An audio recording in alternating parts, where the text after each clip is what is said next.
안녕하세요. 저는 결혼에 울다의 저자 송인경 전도사입니다.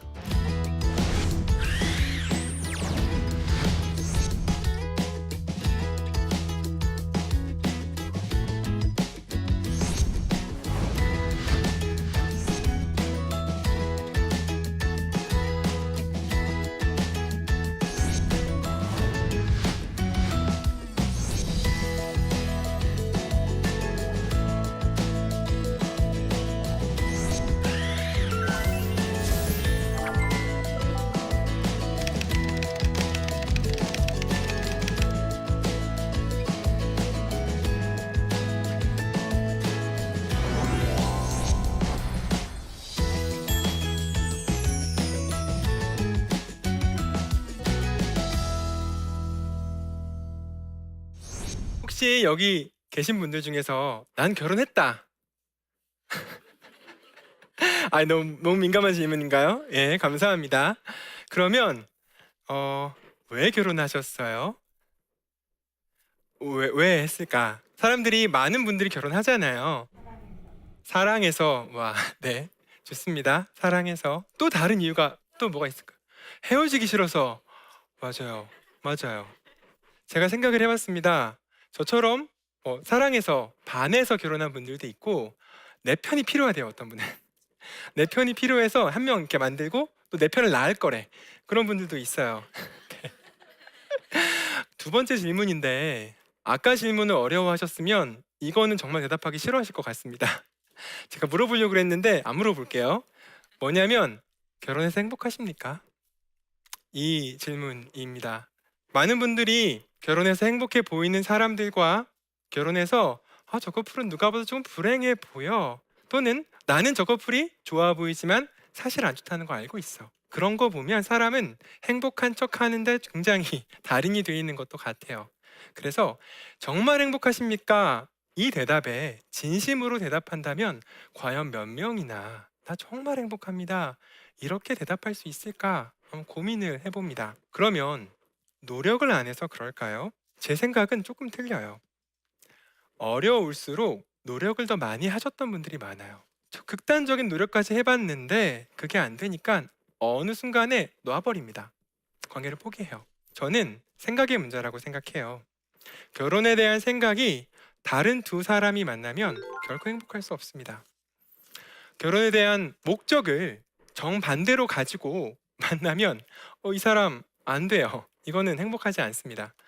그러면 이 생각, 결혼에 대한 또는 사랑에 대한 생각이 형성되는 시기가 주로 언제죠?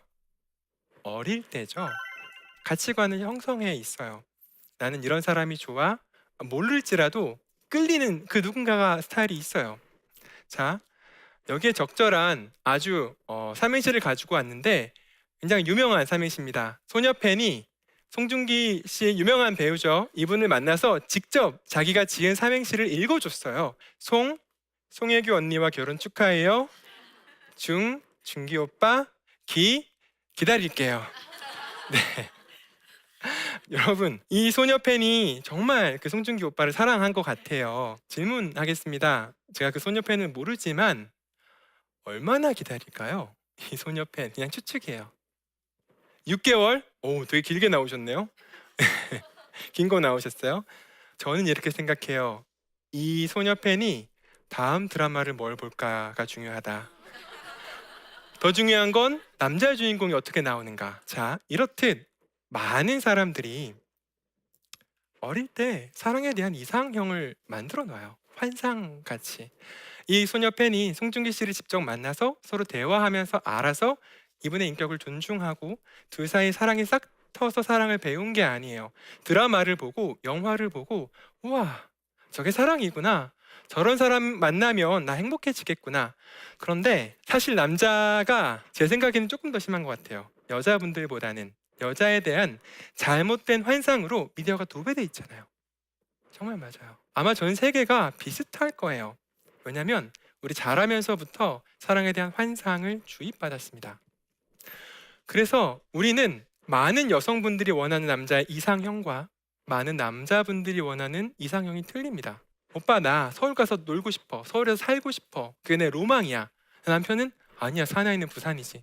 부산에서 살아야 돼. 이렇게 말하는 거랑 똑같아요. 둘이 결혼해서 한 몸이 됐는데 함께 팀을 이루어서 어느 한 곳에 정착해서 뿌리 내리고 열매 맺는 행복한 삶을 꾸려 나가야 되는 이 시점에 두 사람이 확인해 보니까 목적이 달라. 여기서 갈등이 시작됩니다. 그래서 점점 갈등을 많이 하다가 남편과 부부 사이에 적정한 거리를 넘어선 훨씬 더 먼, 아까 말씀드렸듯이 한 집에 살지만 둘은 알고 있어요. 우린 다른 사람이라는 걸. 그런 상태로 살다가 극단적인 경우는 영원히 헤어지기도 하죠. 굉장한 상처를 남기고 그럴 수 있습니다. 제가 정말 좋아하는 결혼의 정의 하나를 가지고 왔습니다. 몇 년 전에 제가 누군가인지 기억은 안 나는데 강의를 듣다가 결혼이란 이런 것이다 라는 정의를 해주시길래 제가 외워서 가지고 왔습니다. 결혼이란 멀쩡한 한 남자와 여자를 홀려서 가둔 후에 죽이시려는 하나님의 계략입니다. 정말 홀려서 가둔 후에 죽이신다라는 표현이 기가 막히게 맞아요. 어떻게 죽이시냐면 이렇게 죽이세요. 에베소서 5장 24절에서 25절에 남편은 사랑하고 아내는 복종하십시오. 네, 안 좋으시죠? 그러면 우리가 이걸 어떻게 이해해야 될까요? 22절에서 33절까지 사도 바울은 실질적인 권면을 합니다. 이 비밀이 크도다. 나는 그리스도와 교회에 대하여 말하노라. 분명히 구체적인 행동을 지시한 건데 결론은 그리스도와 교회에 관한 비밀이라는 거예요. 쉽게 말하면 이런 뜻입니다. 우리가 이해가 되든 이해가 안 되든 만약 우리가 이 말씀을 지킨다면 우리가 얻게 되는 것은 남성 우월 여자 열등 이게 아니라 그리스도와 교회의 큰 비밀에 대한 깨달음을 얻게 될 것이라는 겁니다. 그래서 남자가 사랑하고 여자가 순종하는 건 다른 이유가 아니에요. 그리스도와 교회의 큰 비밀을 깨달을 수 있기 때문에 그 큰 목적을 위해서 하는 겁니다. 이걸 조금 더 풀어보면 분명히 우리에게 두 개 요구하셨죠. 여자에게는 순종을, 남자에게는 사랑을 요구하셨습니다. 순종 먼저 보죠. 우리말 번역은 이렇습니다. 너는 남편을 지배하려 하나 그가 너를 다스릴 것이다. 표준사 번역은 조금 비슷하고 공동 번역이 이해하기 조금 쉽습니다. 남편을 마음대로 주무르고 싶겠지만 도리어 남편의 손아귀에 들리라. 결혼하신 여성분들 이렇습니까? 맞아요. 하나님이 여자들이 결혼을 하게 되면 그 마음 안에 남편을 좌지우지하고 싶은 마음이 있다는 거 내가 안다. 하나님께서는 여자의 이 마음을 정면으로 거절하라고 말씀하세요. 불가능하다는 거 아세요? 하나님이 단지 인간의 노력으로 여성이 남성에게, 남편에게 범사에 복종한다? 이거 안 된다는 거 아세요? 알고 하신 말씀이에요. 그리고 남자에게 요구한 건 사랑하세요. 단지 사랑이란 단어가 아닙니다. 예수님처럼 예수님이 교회를 사랑하듯이 기준이 뭡니까? 예수 그리스도예요. 정확한 말로 하면 예수 그리스도께서 하셨던 그 수준처럼 아내를 사랑해 주어라. 이게 지키기 쉬울까요? 이건 불가능합니다. 이런 말씀을 또 하셨습니다. 누구든지 언제나 자기 육체를 미워하지 않고 오직 양육하여 보호하기를 그리스도께서 교회에게 함과 같이 하나니. 하나의 기준입니다. 모든 사람은 자기 몸을 사랑해요. 돌봐요. 그래서 여러분 나중에 집에 가셔서 보십시오. 남편이 자기 몸을 돌보는 것보다 나를 더 돌봐주는가? 이게 기준입니다. 만약 남편이 자기 몸을 돌보는 것처럼 나를 돌봐주는 것 같으면 정말 훌륭한 남편이에요. 그런데 남성들이 결혼하기 전까지는 아내 될 여자친구를 위해서 몸을 던질 것처럼 행동할 때가 많아요. 그쵸? 아주 강렬하게 네라고 하시면서 네. 그런데 남성들은 결혼하면서 공통적으로 한 가지 중요한 사실을 깨닫습니다. 결혼하고 나서 자기 몸이 귀한 걸 알아요. 아, 내 몸이 귀하구나. 아, 정말 내 몸밖에 안 남네? 내 몸이 정말 귀한 거였어. 이런 깨달음이 불현듯 옵니다. 그래서 이전에는 던져줄 수 있을 것 같은데 이제 이거 함부로 던지면 안 되는구나 이걸 압니다. 정말 귀한 존재에게만 이거를 아껴서 선별해서 던져줘요. 쉽지 않죠? 자, 이렇듯 아내에게 요구하신 것도 불가능하게 느껴지고 남편에게 요구하신 것도 불가능하게 느껴집니다. 이것만 보면 남편과 아내는 이 기준대로 순종할 수 없을 것처럼 느껴져요.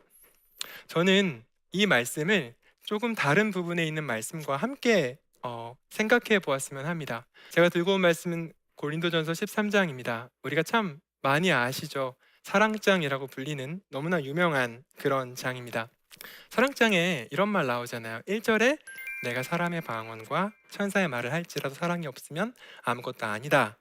유명하죠. 그리고 4절부터 사랑은 오래 참고 온유하며 시기하지 아니하며 쭉쭉쭉 15가지의 사랑에 대한 속성을 이야기합니다. 다시 묻고 싶어요.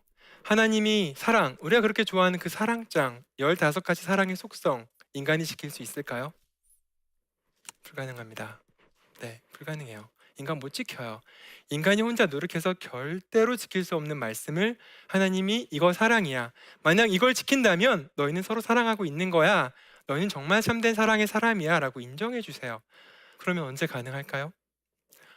오직 그리스도의 사랑 안에 거할 때, 그리스도의 말씀 안에 거할 때만 주님의 은혜 안에서 어느 정도쯤 우리 할 수 있을 것 같아요. 어느 정도쯤. 그래서 이 사랑을 하게 되면 어떻게 되는가에 대한 약속이 나옵니다. 바울은 이렇게 얘기합니다. 내가 어린 아이였을 때 생각하는 것과 말하는 것이 이랬지만 장성한 어른이 된 후에는 그런 것들을 버렸다라고 말하죠. 하나의 약속입니다. 우리가 만약 사랑을 배워서 사랑을 계속 주님 안에 거하면서 실천한다면 우리는 어린아이의 일들을 버리고 장성한 어른의 분량에 이르게 될 것입니다. 그리고 두 가지 약속을 더해요. 이거는 주님 다시 오실 때에 관한 약속입니다.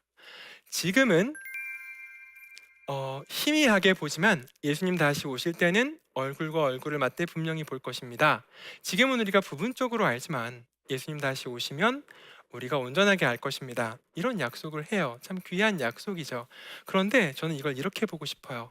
만약 우리가 사랑장에서 주님 약속하신 그 사랑을 실천한다면, 그리고 우리가 만약에 이해되지 않지만 주님 사랑 안에 거해서 조금씩이나마 할 수 있는 그대로 에베소서 5장에 말씀하셨던 아내를 사랑하고 남편을 순종하는 그 말씀에 순종한다면 우리는 어린아이였지만 점점 자라서 장성한 어른이 되어 가고, 우리가 주님 잘 보이지 않지만 점점 뚜렷하게 보는 과정 가운데 살고, 우리가 부분적으로 알지만 점점 주님을 온전하게 알아가는 과정 가운데 살게 되지 않을까. 그거를 부부가 같이 하는 거예요. 여러분, 저는 이렇게 생각해요. 제가 생각한 성공한 결혼의 정의입니다. 아이 같은 두 사람이 만나서 함께 장성한 어른이 되어서 주님 다시 오실 주님 바라보는 거, 그게 성공한 결혼의 정의이지 않을까, 그런 생각을 합니다. 하나님이 처음 아담과 하와 때부터 이 결혼이라는 제도를 주고 싶으셨어요. 왜요? 아담과 하와 행복하게 잘 살라고요? 아니에요. 내 아들 예수 그리스도, 예수와 진정한 신부된 교회, 너희들이 함께 연합해서 영원히 사랑하고 나의 사랑 안에서 함께 한 몸 되어서 영원한 행복을 누리는 그 관계를 이 땅에서부터 시작하자. 남편이 잘나서도 아니고 아내가 자존심이 없어서도 아니에요. 이게 결혼이라는 목적 자체가 그리스도와 신부된 교회를 위한 거니까, 이 두 연합을 연합하기 위한 거니까. 그래서 이 땅에서 사랑하고 순종하면서 안 될지라도 그리스도의 사랑 안에 거하면서 조금씩 해 나가는 거예요. 여러분, 세상에 속지 마십시오. 세상은 왼쪽과 나에 주어버립니다. 내 환상을 충족시키지 못하는 배우자를 마음속으로 비난하거나 겉으로 그 비난을 꺼내서 공격합니다. 심지어는 넌 아빠처럼 평생 아내와 자녀들을 위해 돈 버느라고 시간 소비하지 마. 너는 네 인생 살아. 결혼하고 싶으면, 정말 하고 싶은 사람 나오면 해. 자녀 많이 낳지 마. 너 인생 즐겨. 하나님이 주신 결혼의 목적에 대해서 단 한마디도 얘기해 주지 않고 내가 당한 것처럼, 내가 산 것처럼 살지 말아달라. 너만은 행복해 다오. 그렇게 얘기해 주는 게 우리 현실이지 않습니까? 우리만큼은 세상이 뭐라고 말해도, 세상의 99%가 이게 결혼이라고 말해도 아니야. 결혼의 목적은 우리가 예수 그리스도와 연합하는 것을 미리 연습하는 거야. 하나님 나라를 그래서 우리가 이 땅에서 경험하는 거야 라고 말해줄 수 있어야 되는데, 사실 우리조차도 가정에서 그러지 못하잖아요. 여러분, 제가 이런 말할 자격이 없습니다.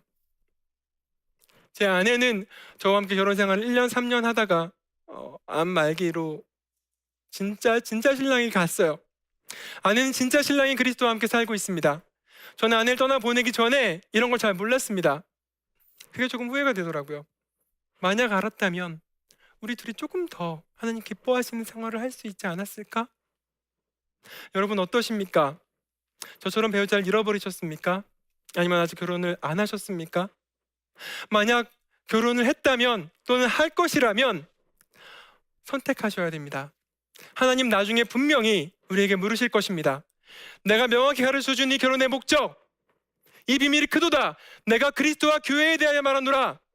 명확하게 신약 성경 가운데 사도 바울을 통해서 우리에게 적어주신 그 목적, 그 목적을 기억하면서 힘들더라도 안 되더라도 너희 부부관계 안에서 순종하려고 노력하면서 살았느냐?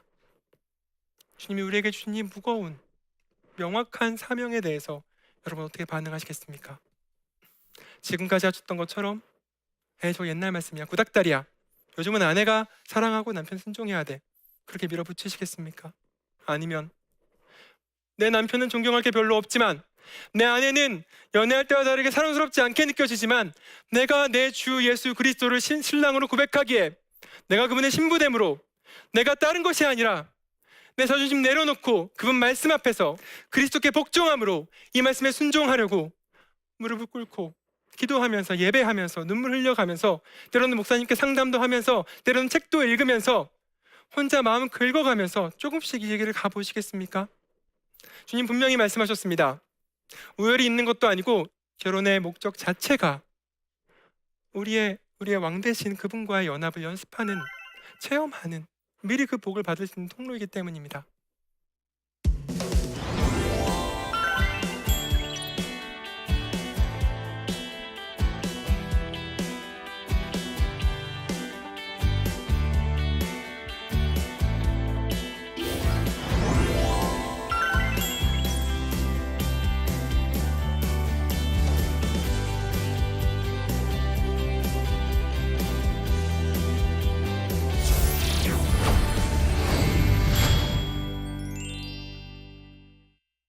네, 강의 들어주셔서 감사합니다. 강의 중에 질문이 있어서 답변을 좀 드리고 싶습니다.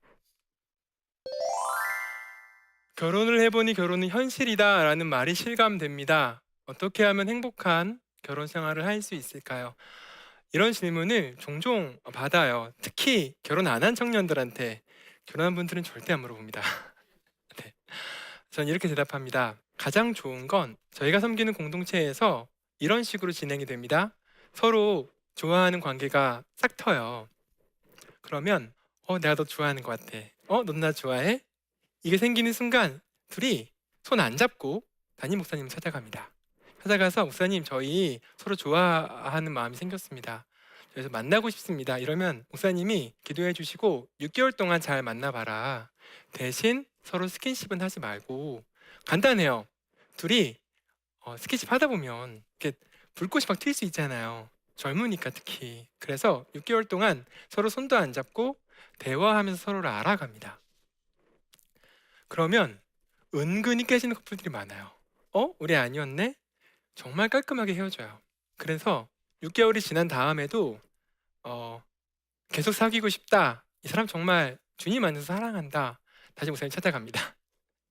그러면 그날 이리저리 조언을 받고 처음 여자친구 손을 잡고 목사님 손 잡고 기도해요. 하나님, 이 커플이 시작합니다. 하나님의 은혜 안에서 잘 할 수 있게 도와주십시오. 그러고 나서 약간의 스킨십을 허용한 상태에 또 서로 만납니다. 그리고 또 결혼까지 하고 싶으면 또 목사님 찾아가요. 그러면 여기에서 깨진 커플도 나와요. 목사님이랑 조언 받다 보면 내가 사랑하는 줄 알았는데 이 남자의 어떤 부분 때문에 내가 착각했구나, 이 여자야 뭐가 좋다고 생각했는데 내가 내 인생을 걸 만큼은 아니었다라는 걸 깨닫게 되더라고요. 그렇게까지 통과하면 축복받으면서 결혼할 수 있습니다.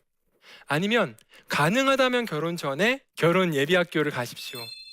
그래서 숙련된 강사의 강의를 들으시면서 현실적으로 맞춰가세요. 그게 제일 좋아요. 그것도 안 되면 책이라도 읽어주세요. 저는 결혼하기 전에 10권 읽었습니다. 10권 읽고 목사님과 함께 결혼 예비학교 하고 그리고 결혼했습니다. 정말 많은 문제가 사전에 해결됩니다. 직접 걸려서 낳는 것보다 예방이 훨씬 나아요. 결혼도 마찬가지예요. 네, 다음 질문을 답변을 해드리겠습니다. 저는 결혼할 생각이 없는 비혼주의자입니다. 결혼은 안 하고 혼자 행복하게 살고 싶은데 주위에서 나중에 후회한다고 합니다. 결혼 꼭 해야 하나요? 저는 개인적으로 묻고 싶어요. 나중에 후회한다고 하는데 그 후회가 누구의 경험에서 나온 거죠? 내가 후회했기 때문에 안 되는구나 선택하는 건가요? 타인의 후회예요. 여러분, 사랑은 본인이 하는 거잖아요. 본인이 사실 결혼은 할 수도 있고 안 할 수도 있는 거예요. 성경에 연애하지 말라는 말 있나요? 없어요. 연애해도 돼요. 결혼이 어렵다면 일단 연애부터 해보세요. 가볍게라도 괜찮아요. 나쁜 거 아니에요. 연애하다 보면 관계 내에서 내가 이런 부분 좋아하는구나, 이런 부분 후회하는구나. 그럼 내가 과연 이 남자와 이 여자와 내 평생을 헌신할 수 있을지 아닐지에 대한 데이터가 생겨야 돼요. 데이터가 생기다 보면 나는 결혼하고 싶어. 나는 독신의 은사를 받았구나. 나 주님께 헌신할래. 둘 다 자유롭습니다. 둘 다 주님 좋아하십니다. 사도 바울처럼 독신으로 살아서 주님께 헌신하시는 것도 주님 기뻐하십니다. 반대로 결혼하셔서 서로 사랑하고 순종하면서 하나님 나라 이루는 것도 주님 기뻐하십니다. 여러분, 결혼의 목적은 세상이 말하는 것과 틀립니다. 지금 주님 나라 가서 그 관계를 누리고 있는 제 아내처럼 그리스도와 신부의 그 뜨거운 연합이구나, 이거를 미리 체험하고 증거하는 하나님의 선물입니다. 너무 귀한 선물입니다. 여러분, 그 선물을 선택하실지, 세상이 주는 결혼에 대한 생각을 선택하실지 여러분 선택하십시오. 하지만 그 선택에 따른 결과를 나중에 하나님 앞에서 다 검증받아야 될 날이 언젠가 올 것입니다. 감사합니다.